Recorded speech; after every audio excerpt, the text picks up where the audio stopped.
취리라는 곳에서 네. 물리학계에 파란이 또 일어나요. 그래서 바로 이분들인데요. 배드노트 그리고 뮬러라는 이제 두 물리학자 분들이 네. 그때 당시까지 초전도체 한계로 알려져 있던 온도를 뚫어요. 그래서 영하 243도 네. 정도로 알려져 있는데 네. 5도 높여서 영하 238도. 그게 에서 의미가 있나?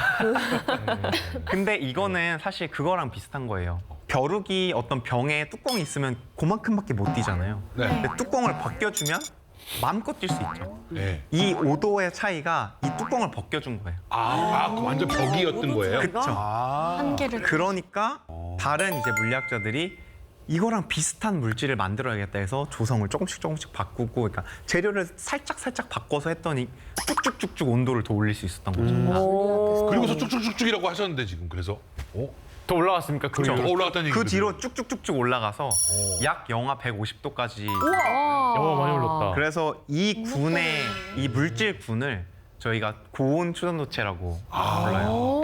그럼 초전도에서 이 고온이라는 거는 상대적인 온도예요. 상대성 이론 아시죠? 아인슈타인 우유는 아는데 아유, 상대성 이론은 조심하셔야지. 이게 보니까 그 고온이라고 할 때 우리가 흔히 생각하는 뭐 70도, 80도, 100도 넘는 이런 온도가 아니라 네. 완전 200도 영하에서 또 위에 있는 줄 알았어요. 영하에서 벌어진 일이네요. 좀 상대적인 개념이네요. 그렇죠. 근데 그만큼 사실 이 초전도체 온도를 올리기 어려웠다는 거예요.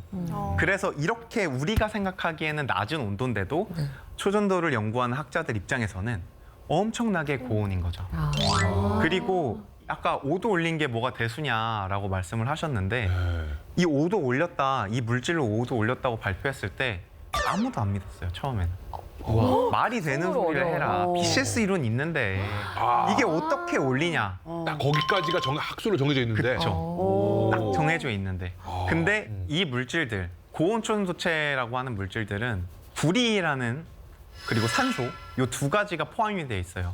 그래서 구리계 초전도체라고도 부르는데 만드는 방법이 어렵지 않아요.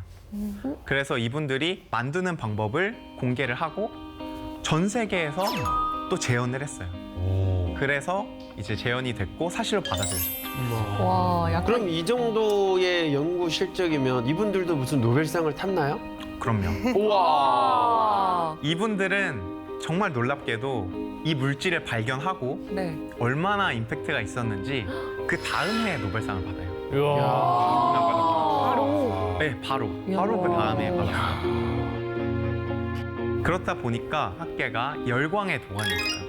그래서 어느 정도냐면 여기 사진을 보시면 이 사진이 전 세계 물리학자들이 3월에 매년 미국에서 모여서 회의를 하는 미국 물리학회의 모습이에요. 근데 굉장히 지금 사람이 많죠. 네. 마치 뭐 콘서트장 같은. 콘서트장 같죠. 네. 그러네요. 네. 앉을 곳이 없어 보여요. 앉을 곳이 없고 맞아요. 막 지금 다 바닥에도 많이 앉아 있고 와. 그랬다고 해요. 그래서 락 페스티벌을 방불케 해서 물리학계에서 부르기는 물리학계의 우드스탁이다. 와. 이렇게 부를 정도로 굉장한 인기를 끌었습니다. 와. 뭐 가수예요, 우도스타. 아니 세계에서 제일 재미없는 콘서트였을 것 같네.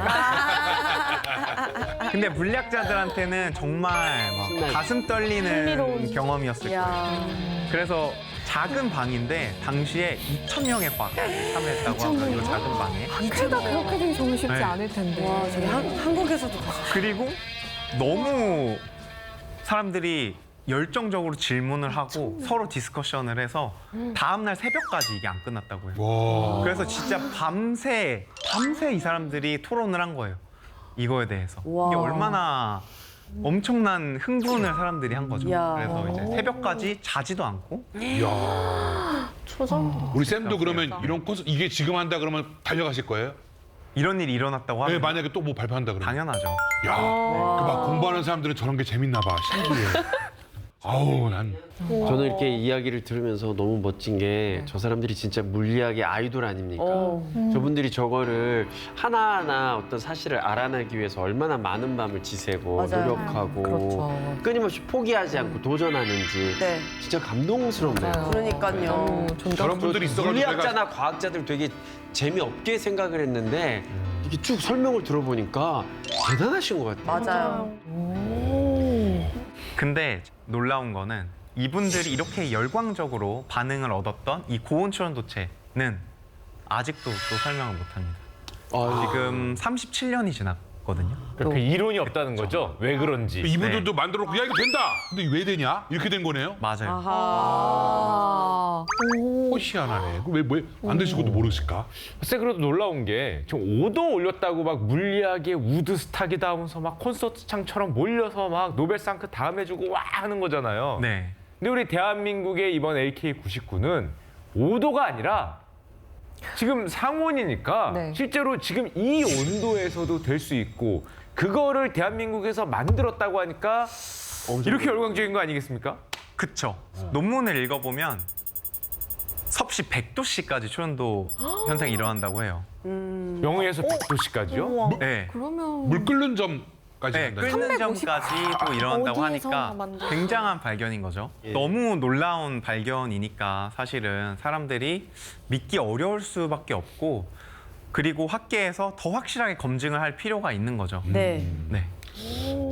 근데 쌤 제가 요즘에 분위기를 살짝 보니까 조금 회의적으로 보는 시선들이 좀 많은 것 같더라고요. 네, 사실 뭐 물리학자나 연구자의 입장에서 이 LK99를 발표한 논문을 실제로 이제 읽어보시면 네. 이런 굉장한 발견이라고 이제 주장을 하는 것에 비해서 증거나 또 데이터나 아니면 논문의 그런 질들이 많이 빈약한 부분들이 있는 거죠.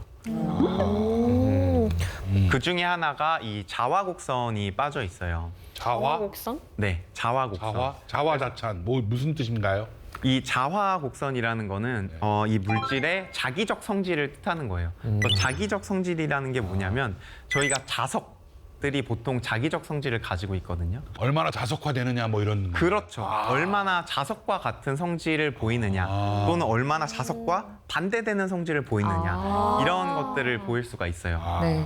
그래서 요 자화곡선을 보시면 요게 이제 초연도체의 자기적 특성을 꼭 보여야 하는 그래프인데 네. 뭐 논문이나 이런 곳에서는 빠져 있어요. 이걸 안 한다. 그래서 이 부분이 굉장히 핵심적인 내용인데 요 삼각형 모양의 그래프가 네. 사실 마이스너 효과를 데이터로 보여주는 그런 그래프예요. 이게 빠져 있다는 게 그러니까 그만큼 설득력이 떨어진다. 그렇게 보시는 거군요. 그쵸. 그리고 이게 이제 지난 7월에 올린 LK99 시연인데요. 이 영상을 보면 공중에 완벽하게 떠 있지 않고 오른쪽이 붙어 있는 거를 볼 수가 있어요. 네. 그리고 아까 말씀드렸던 대로 초전도체라는 거는 저항이 0으로 떨어져야 되는데 이제 논문에서 보면 저항이 완전히 0으로 떨어지지 않아요. 그래서 그 부분도 조금 회의적인 네. 그런 반응을 불러일으키는 원인 중 하나라고 봅니다. 아니 쌤 근데 과학 논문이라는 게 결국에는 이 LK99가 주장하는 현상을 누구나 뭐 따라만 하면은 똑같이 볼 수 있어야 되는 그런 거잖아요. 그렇죠. 사실 과학이라는 거는 객관성이 중요한 학문이잖아요. 누가 실험을 해도 같은 결과가 나와야 되는 건데 논문 저자들 말고 다른 연구진이 재현을 성공을 하는 것이 굉장히 중요해요.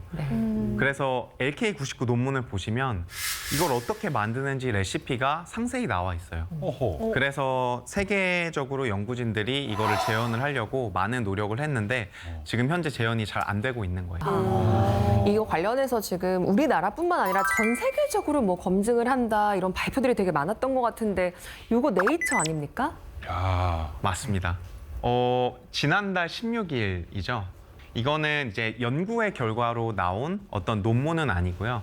여러 논문들과 또 여러 교수님들, 또 연구진의 인터뷰를 해서 그 분석을 담은 사실은 기사입니다. 그래서 제목에서도 보시면 알겠지만 되게 자극적이죠. 보시면 모릅니다. 수지 씨 읽어주실 수 네, 있나요? 선생님 혹시 읽어주시겠어요? LK99 isn't a superconductor. How science? 뭐? 이 노란색으로 된 부분만 알면 될 것 같아요.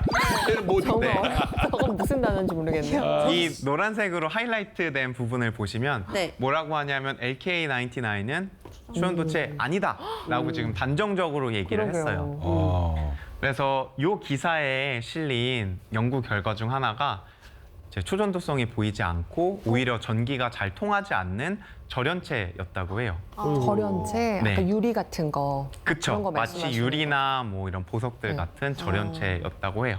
아하. 그리고 이제 국내 연구진이 LK99에서 봤던 현상은 아마도 어떤 불순물에서 나온 것을 착각한 게 아닐까라는 게 이제 요 연구들의 결론입니다.